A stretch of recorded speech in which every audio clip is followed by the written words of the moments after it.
En France, la chute démographique actuelle n'est plus une simple affaire de graphiques et de calculs réservés aux technocrates.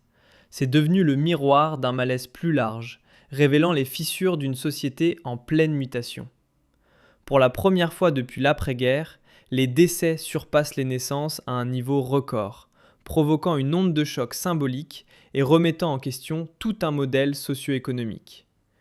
Cette inversion des courbes, bien plus qu'une anomalie statistique, est perçue comme le symptôme d'un déséquilibre profond, celui qui frappe la cellule familiale, le monde du travail et l'édifice de l'État-providence.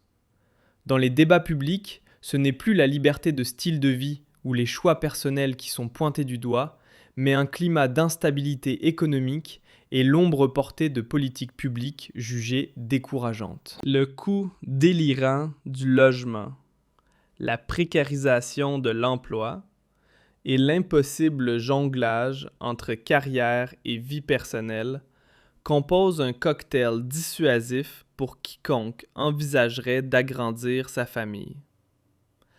Ainsi, la démographie n'est plus neutre. Elle reflète avec éclat les tensions sociales d'un pays en quête de souffle. Pris dans un étau de plus en plus serré, en France, la chute démographique actuelle n'est plus une simple affaire de graphiques et de calculs réservés aux technocrates.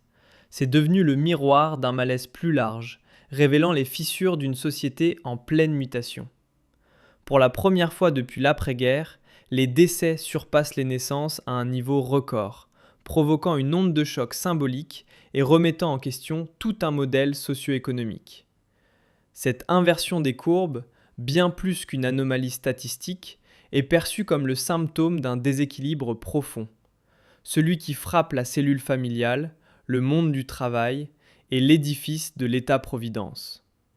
Dans les débats publics, ce n'est plus la liberté de style de vie ou les choix personnels qui sont pointés du doigt, mais un climat d'instabilité économique et l'ombre portée de politiques publiques jugées décourageantes. Le coût délirant du logement, la précarisation de l'emploi et l'impossible jonglage entre carrière et vie personnelle composent un cocktail dissuasif pour quiconque envisagerait d'agrandir sa famille. Ainsi, la démographie n'est plus neutre. Elle reflète avec éclat les tensions sociales d'un pays en quête de souffle. Pris dans un étau de plus en plus serré, l'État se heurte à une équation délicate. Comment continuer à faire tourner les rouages du système de retraite et maintenir les services sociaux à flot, alors que les bras valides se raréfient et que les cheveux blancs se multiplient? Cette bascule démographique, loin d'être neutre, devient l'argument de choix dans les discours politiques pour défendre des mesures qui divisent. Repousser l'âge de départ à la retraite, durcir ou réinventer les politiques migratoires. Tandis que le pouvoir s'appuie sur les courbes démographiques pour justifier des réformes qu'il présente comme inéluctables, une partie de la population y voit surtout une façon bien commode de détourner l'attention des vrais coupables, les déséquilibres économiques profonds et les choix politiques passés. Ainsi, ce qui n'était qu'un indicateur chiffré se transforme en arme rhétorique, brandie dans un débat de plus en plus polarisé où l'on cherche moins à convaincre qu'à imposer. Derrière les statistiques glacées de la natalité en berne se cache en réalité une interrogation brûlante. L'État-providence à la française a-t-il encore les moyens de se réinventer? La crise actuelle dépasse largement les simples colonnes de chiffres.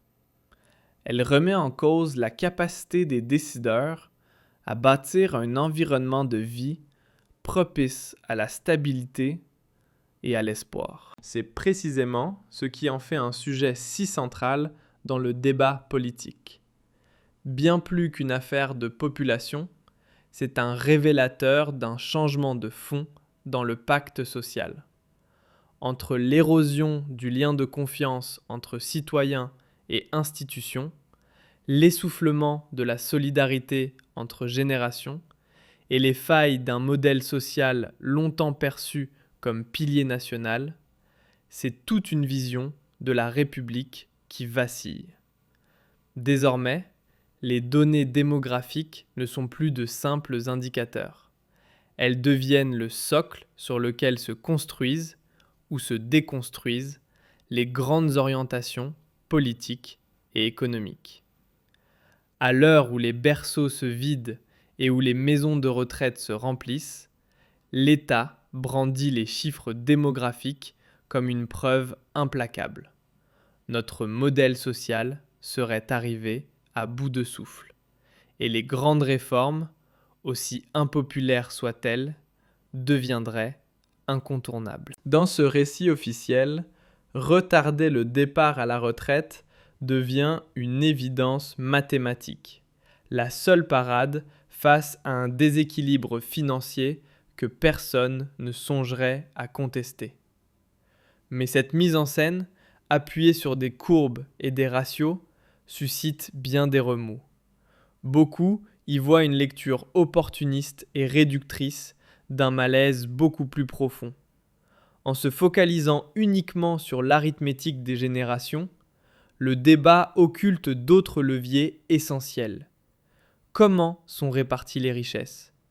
Qu'en est-il des salaires ? De l'accès à un emploi digne ? Et du chômage de masse, en particulier chez les jeunes ?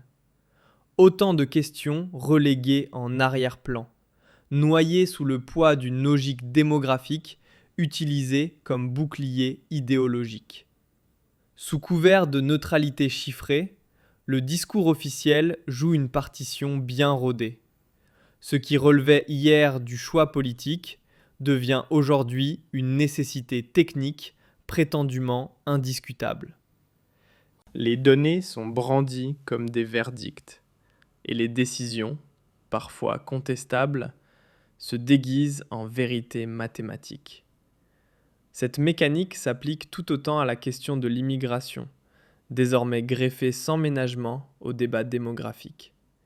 D'un côté, certains responsables évoquent fièrement l'immigration comme le remède miracle au manque de bras dans certains secteurs. De l'autre, des voix plus conservatrices y voient une menace sourde pour l'harmonie sociale et l'âme nationale. Résultat, la démographie devient l'arène d'un affrontement idéologique où les chiffres, loin d'éclairer la réflexion, sont instrumentalisés pour habiller des convictions opposées. Et au lieu de nourrir un échange constructif, ce jeu de statistiques alimente une cacophonie politique de plus en plus polarisée. Au fond, ce glissement sémantique en dit long sur une fracture bien plus profonde dans la manière dont le pouvoir façonne son récit. Le cas de l'immigration en est l'illustration parfaite. Jadis évoquée sous l'angle social ou humanitaire, elle est désormais repositionnée comme un rouage purement utilitaire dans la grande machine démographique. Face à la chute des naissances et au vieillissement accéléré, le discours politique dépoussière la figure de l'immigré, non plus en tant qu'individu à intégrer, mais comme variable d'ajustement dans une équation économique. Sa valeur n'est plus définie par son parcours ou son potentiel citoyen, mais par sa capacité à combler les vides du marché du travail et à renflouer les caisses des retraites. Ce changement de perspective, apparemment pragmatique, soulève toutefois un paradoxe de taille. Alors que l'on promeut une immigration ciblée et utile, cette approche instrumentale efface l'humain au profit du fonctionnel. Et si certains milieux gouvernementaux et économiques s'empressent de valider cette logique, c'est précisément là que naît une série de contradictions que le débat public peine à résoudre. Pendant que certains invoquent les chiffres pour construire des plans de sauvetage économique, d'autres les manient comme des outils de peur. Dans ce camp, l'immigration n'est plus perçue comme un possible remède à la crise démographique, mais comme une charge de plus à faire peser sur un État-providence déjà fragilisé. Pire encore, elle serait une menace rampante à l'harmonie culturelle et à l'identité nationale.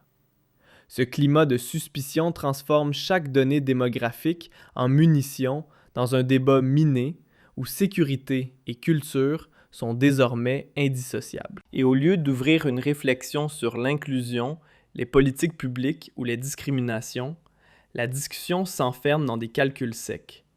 Combien d'étrangers peut-on tolérer? Et surtout, quel profil serait acceptable? Réduire l'humain à une variable dans un tableur Excel, voilà le glissement subtil mais dangereux que prend le débat. Cette logique purement technocratique transforme les individus en rouages de gestion démographique, en oubliant l'essentiel, les dimensions humaines, politiques, éthiques. Ce n'est plus une crise de statistiques, c'est une crise de perspective. Tandis que l'État tente de colmater les brèches à coups de solutions instantanées, une partie de la société sent que les décisions tombent d'en haut, sans échange, sans vision commune, sans débat sur ce que signifie encore vivre ensemble dans une république censée être solidaire. Le malaise ne réside pas uniquement dans le fond des décisions politiques, mais s'infiltre aussi dans la manière dont elles sont mises en scène.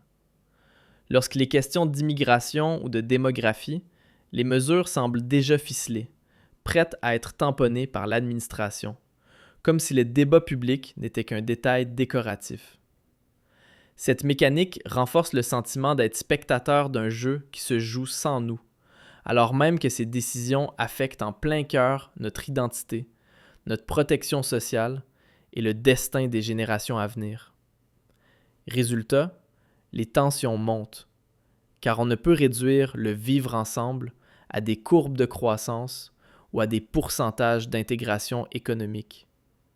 Ce serait oublier que derrière chaque donnée, il y a des visages, des vécus, des histoires. Car au fond, ce qui est en jeu, ce ne sont pas que des indicateurs techniques, mais des piliers fondamentaux.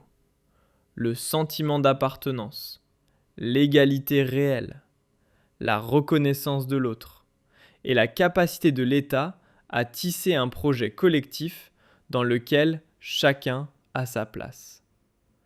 Lorsque ces valeurs disparaissent du débat ou sont reléguées derrière des solutions purement gestionnaires, un vide s'installe.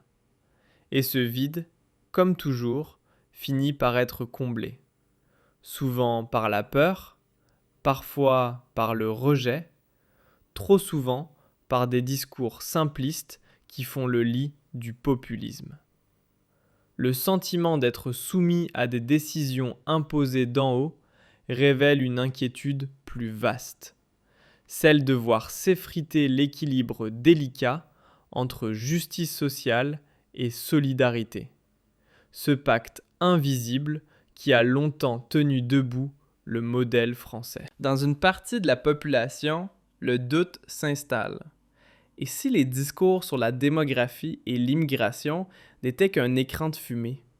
Une manière subtile de réajuster les fondations du modèle social, mais cette fois aux dépens des plus fragiles, sans réel débat ni choix collectif.